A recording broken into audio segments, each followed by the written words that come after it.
Hello friends, daily current affair की series में आपका स्वागत है। ईसीएस के प्लेटफॉर्म पे हम आपके लिए, आपको मालूम है, प्रतिदिन सुबह सुबह डेली करंट अफेयर लेके आते हैं। जो दिन भर की सारी महत्वपूर्ण खबरें जो हम खुद से चूज करते हैं, हैंड पिक्ड होती हैं, वो आपके लिए लाया जाता है। और उसके साथ ही 10 क्वेश्चन आपको प्रीवियस 10 दिनों के होते हैं, जो आपके रिवाइज करवा देते हैं। आपने जो करंट अफेयर डेली पढ़ रहे हैं, उन चीजों को आपका रिवाइज होता रहता है, तो आपको दोनों चीजें एक साथ मिल जाती है। एक तो आपका डेली का करंट अफेयर भी हो जाता है, और पिछले 10 दिनों की जो इंपॉर्टेंट खबरें हैं वो क्वेश्चन के फॉर्म में आपसे रिवाइज भी हो जाता है। हमारा टेस्ट सीरीज ऑलरेडी चल रहा है। उसके अलावा हमने एक क्रैश कोर्स लॉन्च किया है आपके लिए। क्रैश कोर्स में 2 प्लान है, वो आप हमारे टेलीग्राम ग्रुप पर जुड़कर देख सकते हैं, जिसके बारे में आपको बेसिक जानकारी वहां से सारी मिल जाएगी। चार्जेस काफी नॉमिनल रखे गए हैं, क्योंकि ज्यादा से ज्यादा लोगों को लाभ पहुंचाना है।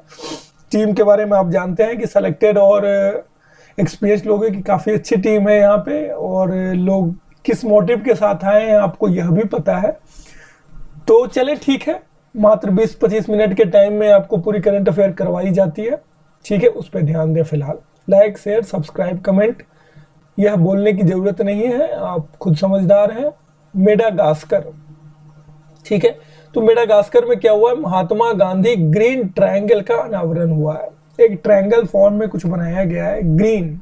ठीक है, ग्रीन वर्ड सबसे पॉपुलर शब्द है आज के समय में, आप लोग जानते हैं। ठीक है, तो ग्रीन ट्रायंगल का अनावरण किया गया है। कहाँ किया गया है? मेडागास्कर में। तो आपको आज कमेंट में ये जवाब देना है कि मेडागास्कर कहाँ पे उपस्थित है, और उसके अगल बगल में कौन सी जलधारा, ठंडी अथवा गर्म, जो भी बहती है उसका भी नाम लिखना है। ठीक है, आजादी का अमृत महोत्सव मनाया जा रहा है, आप लोगों को मालूम है। हर दिन इससे जुड़ी हुई एक खबर आ ही जाती है। उसको चिन्हित करने के लिए मेडागास्कर में महात्मा गांधी ग्रीन ट्रायंगल का अनावरण किया गया है। ठीक है, अनावरण कौन करता है?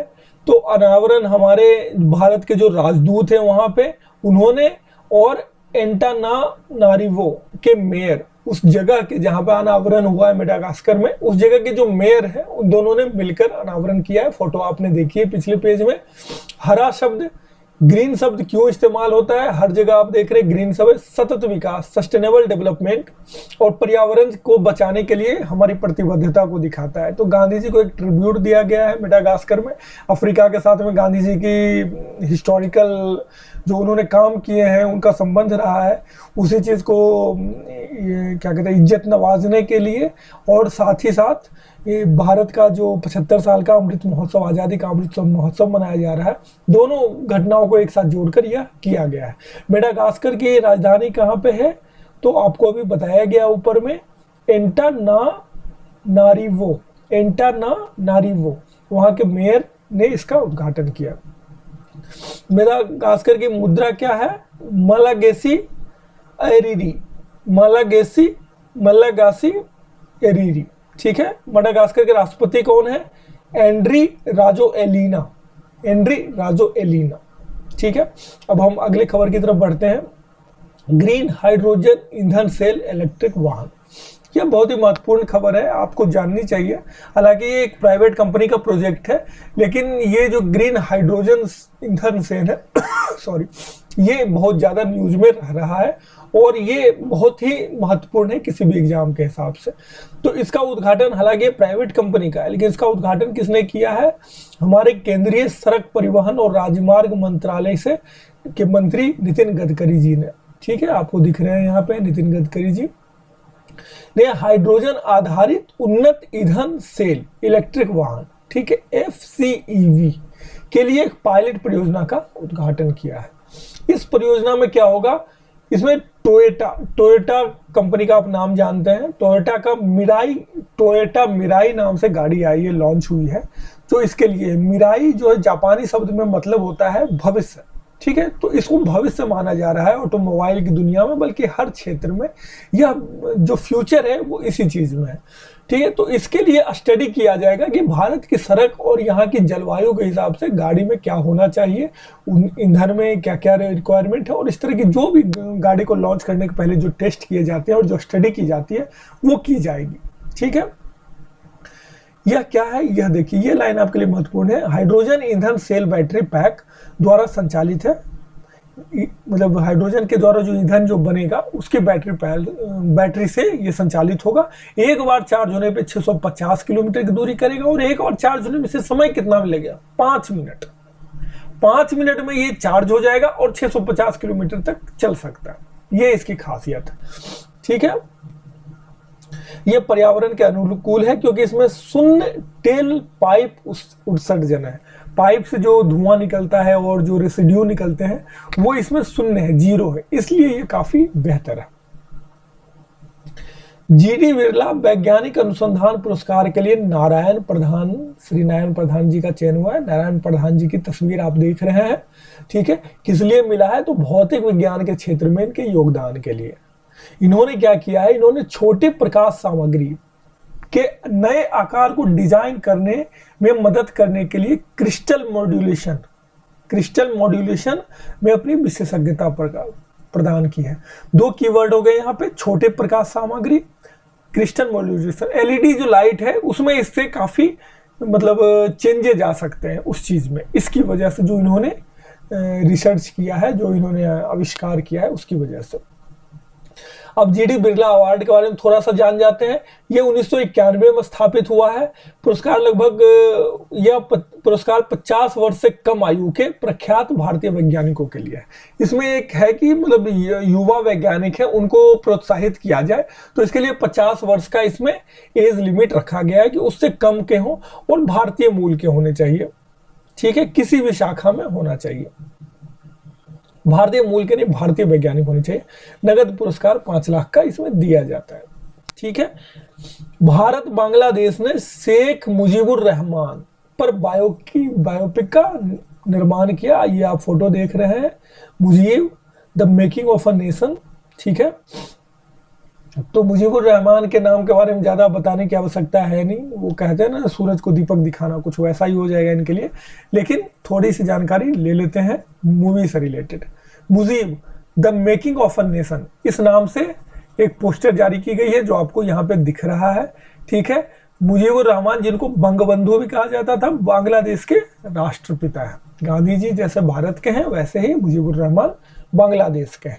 यह फिल्म भारत और बांग्लादेश के बीच एक ऑडियो विजुअल सह उत्पादन समझौते के तहत बनाई जा रही है। भारत और बांग्लादेश सॉफ्ट टारगेट को अपना स्ट्रॉन्ग करने के लिए, सॉफ्ट टाइज को उसके थ्रू बनाने के लिए, तो उसके लिए इन्होंने क्या किया है कि एक हमारा कंसेप्ट था कि ऑडियो विजुअल चीज़ों में हम एक दूसरे की मदद करेंगे और हम कुछ एक हमारी विरासत कॉमन रही है, इतिहास कॉमन रहा है, संस्कृति कॉमन रही है, तो हम एक कुछ ऐसा बनाएंगे कि हम एक दूसरे से ज़्यादा बेहतर जुड़ सके। ठीक है, तो उसके लिए डायरेक्टर श्याम बेनेगल, उन्होंने इस मूवी के निर्माण की शुरुआत की है और बांग्लादेशी अभिनेता अरिफिन शुवू उन्होंने शेख मुजीबुर रहमान की भूमिका निभाई है।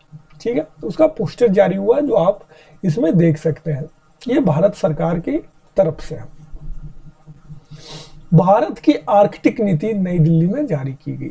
ठीक है, अपनी पॉलिसी जो है जितेंद्र सिंह है, ठीक है, हमारे मंत्री, तो उन्होंने हमारी आर्कटिक पॉलिसी, हमारी आर्कटिक को लेकर क्या नीति है उस चीज़ के बारे में अपनी नीति जो है एक रिटर्न में जारी किया है कि ये हमारी नीति है। ठीक है, आर्कटिक के क्या महत्वपूर्ण है, आर्कटिक कंट्रीज का आपका नाम आपको टाइप करके बताना है कमेंट बॉक्स में कि आर्कटिक कंट्रीज कौन कौन सी हैं। आपको पता है कि आर्कटिक जो है नॉर्दर्न मोस्ट पार्ट है विश्व का, उत्तरी ध्रुव के पास में है और उसके पास वो बहुत ही संसाधन रिच माना जाता है और जो क्लाइमेट चेंज हो रहा है उसकी वजह से उसके बर्फ पिघल रहे हैं काफ़ी ज़्यादा। तो बहुत सारी कंट्रीज ऐसी है जो आर्कटिक कंट्रीज जो उससे उसका दोहन करना चाहते हैं कि जब पिघलेगा तो इससे हमें पेट्रोलियम और जो प्राकृतिक चीज़ें हैं वो हमें मिलेंगी, लेकिन उसका नुकसान क्या है, विश्व का जलस्तर बढ़ जाएगा, समुद्र का जलस्तर बढ़ जाएगा और भी बहुत सारे नुकसान, क्लाइमेट चेंज होगा, ये सारी चीज़ें होंगी। तो इसको लेके एक बैलेंस बनाने की आवश्यकता है, तो उसके लिए ये सारी चीज़ें हो रही हैं। मानव जाति की सबसे बड़ी चुनौतियों जलवायु परिवर्तन को सामूहिक इच्छा और प्रयास के माध्यम से संबोधित किया जा सकता है, उसके लिए यह नीति बनाई गई है। आर्कटिक परिषद में 13 पर्यवेक्षक, ठीक है, भारत भी है, आप सारे नाम देख रहे हैं, France, Germany, Italy, Japan, Netherland, China, Poland, Bharat, Korea, Spain, Switzerland और यूके, यूनाइटेड किंगडम। ठीक है, ये सारे इतने सारे देश हैं, ये सारे इसके सदस्य हैं। और जो उसके साथ में जिनका आर्कटिक में डायरेक्ट स्टेक है, जो कंट्रीज है जिनकी बाउंड्री है उधर, तो आपको उनका नाम कमेंट बॉक्स में बताना है। आर्कटिक के साथ भारत की भागीदारी 1 सदी पहले की है, जब फरवरी 1920 में पेरिस में स्वालबार्ड संधि हुई थी। स्वालबार्ड कहाँ है, आपको ये भी कमेंट देना है, कमेंट में बताना है। और ये पेरिस में संधि हुई थी, स्वालबार्ड संधि, उस पर भारत ने 1920 में हस्ताक्षर किया था। तो तब से ही भारत की इस चीज में भागीदारी है। ठीक है, भारत का कहना है कि सभी मानवीय गतिविधियां टिकाऊ, जिम्मेदार, पारदर्शी और अंतर्राष्ट्रीय कानूनों के सम्मान पर आधारित होनी चाहिए। यूरोपीय बिजली ग्रिड में यूक्रेन, तो यूरोपीय बिजली ग्रिड जो है उसमें यूक्रेन शामिल हो गया है। यूरोपीय नेटवर्क जो है ट्रांसमिशन का, उसमें एक्चुअली में क्या है कि यूक्रेन अभी तक रसिया पे डिपेंडेंट था, उसकी बिजली ग्रिड में था। ठीक है, लेकिन अब क्या हुआ है कि अब जान रहे हैं कि अटैक हुआ है, उस पर युद्ध चल रहा है उन दोनों के बीच में, तो यूक्रेन चाहता है कि उसकी डिपेंडेंसी जो है रसिया से ना होकर यूरोप के साथ में हो। यूरोप का जो बिजली ग्रिड है ENTSO, European network of transmission system operators, ENTSO, ये दुनिया का सबसे बड़ा बिजली ग्रिड है।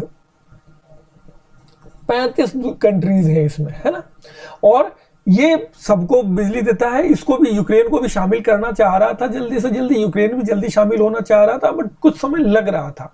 लेकिन चूंकि अब ये ऐसी सिचुएशन राइज हुई है, उसकी वजह से इमरजेंसी बेसिस पे यूक्रेन और मोल्डोवा को उसमें शामिल कर लिया गया है। ठीक है, इसका हेडक्वार्टर कहाँ है, ENTSO का हेडक्वार्टर ब्रुसेल्स में है, और ये दुनिया की सबसे बड़ी इंटरकनेक्टेड इलेक्ट्रिकल ग्रिड है। ठीक है, पहले यूक्रेन और मोल्डोवा के एकीकृत विद्युत प्रणाली का हिस्सा था, जो रूस और बेलारूस के थ्रू होता था।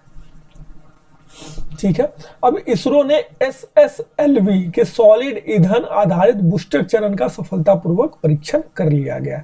SSLV देख रहे हैं, इसके साथ में सबसे अच्छी खासियत क्या है, अभी तक हमारा जो भी लॉन्च होता है वो PSLV के थ्रू होता है। ये क्या है, स्मॉल सैटेलाइट लॉन्च व्हीकल, मतलब छोटी छोटी इसमें सैटेलाइट, कोई छोटी होगा, किसी यूनिवर्सिटी की रिक्वायरमेंट होगी, किसी क्या कहते हैं स्टेट की कोई अपनी रिक्वायरमेंट होगी, किसी प्राइवेट सेक्टर में किसी को अपना पर्सनल एक सैटेलाइट चाहिए होगा, तो उसके लिए वो लॉन्च कर सकते हैं। अभी तक क्या होता था, उनको वेट करना पड़ता था कि इंडिया की PSLV कब लॉन्च होगी, उसके साथ में उसमें डालकर उसको लॉन्च करवाया जाता था। अब जब यह क्षमता हमारी डेवलप हो जाएगी, जो कि मई में प्रोबेबली संभव है कि यह सक्सेसफुल हो जाए, इसके हर सारे स्टेजेस SS1, SS2, SS3 सारे चरण इसके किए गए हैं, टेस्ट किए गए हैं, तीनों को समायोजित करके टेस्ट किया जाएगा। तो ये जब लागू हो जाएगा तो हमें डिपेंडेंट नहीं रहना पड़ेगा कि PSLV कब लॉन्च होगा और उसके साथ में हम अपना ये रख देंगे, ये इंडिविजुअल हो जाएगा कि जब चाहेंगे तो कर देंगे। तो ये कहाँ हुआ, इसरो ने सतीश धवन अंतरिक्ष केंद्र श्रीहरिकोटा में इसका बूस्टर चरण SS1 को लॉन्च किया है। ठीक है, और बाकी जो आपको बातें बताई गई है वही सारी बातें इसमें लिखी होंगी। छोटे उपग्रहों के विश्वविद्यालयों और निजी निगमों को जरूरतों को पूरा इससे किया जा सकेगा। ये कहाँ पे होगा, अर्थ लो ऑर्बिट में। ठीक है, पृथ्वी की निचली कक्षाओं में ये जाके वहां पे, ये छोटे उपग्रह है, वहां पे जाके रहते हैं और वहां से अपना जो भी उनको काम होता है वो वहां से करते हैं। ठीक है, अब आपको पता है इसरो के अध्यक्ष कौन है, डॉक्टर S सोमनाथ। इसका मुख्यालय कहाँ है, बेंगलुरु कर्नाटक में है, और इसकी स्थापना कब हुई, 15 अगस्त 1969 में। ठीक है, तो अब आपके आज के क्वेश्चन। ठीक, हाल ही में किस देश को फाइनेंशियल एक्शन टास्क फोर्स की ग्रे लिस्ट में शामिल किया गया? तो ये क्या बेलारूस है? नहीं। क्या ये रूस है? नहीं। क्या ये यूक्रेन है? नहीं। ये तीनों ऑप्शन आपको इसलिए दिए गए हैं कि अगर आपको इस चीज के बारे में जानकारी नहीं होगी तो आप फंस जाएंगे, आपको लगे कि उन दोनों के बीच में युद्ध हो रहा है तो जरूर इन्हीं के साथ में कुछ हुआ होगा, लेकिन नहीं, ये UAE है। पाकिस्तान तो है ही, पाकिस्तान को मेंटेन किया गया है, UAE को शामिल किया गया है। ठीक है, तो यह ऑप्शन आपको याद रखना होगा। पिछले कुछ कक्षाओं में करंट अफेयर में आपको यह बताया गया था। धर्म गार्जियन, ठीक है, धर्म गार्जियन जो युद्ध अभ्यास है वो किस किस देश के बीच में होता है। भारत के साथ में किसके साथ में होता है? भारत और दूसरा कौन सा देश? श्रीलंका नहीं, ऑस्ट्रेलिया नहीं, यूएई नहीं, ये जापान के साथ में होता है, भारत और जापान के साथ में। राष्ट्रीय विज्ञान दिवस 2022 का विषय क्या है? ठीक है, तो राष्ट्रीय विज्ञान दिवस 2022 का विषय है integrated approach in science and technology for sustainable future. सतत भविष्य के लिए विज्ञान और प्रौद्योगिकी में एकीकृत दृष्टिकोण। ठीक है, भविष्य को ध्यान में रख के, मतलब मुख्य मुद्दा आप समझ सकते हैं, भविष्य को ध्यान में रख के, सस्टेनेबल फ्यूचर को, भविष्य को ध्यान में रख के साइंस और टेक्नोलॉजी का प्रयोग होना चाहिए। ऐसा नहीं कि हम डेवलपमेंट किए जा रहे हैं और भविष्य हमारा खराब हो रहा है। ठीक है, ये एक बहुत बड़ी समस्या है, तो इसीलिए उसको थीम बनाया गया है।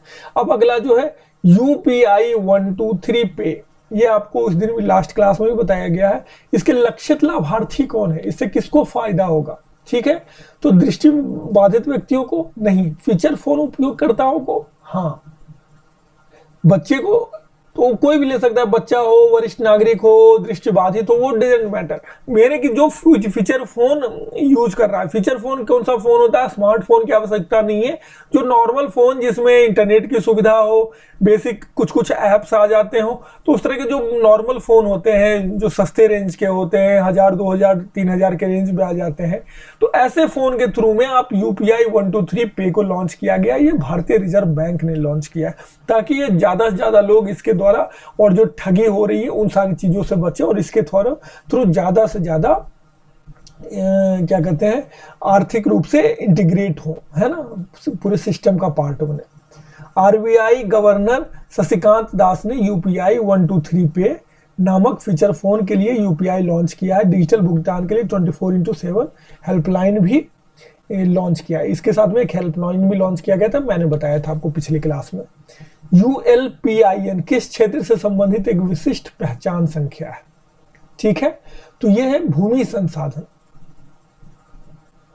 भूमि संसाधन से विशिष्ट भूमि पार्सल पहचान संख्या, इसका फुल फॉर्म है।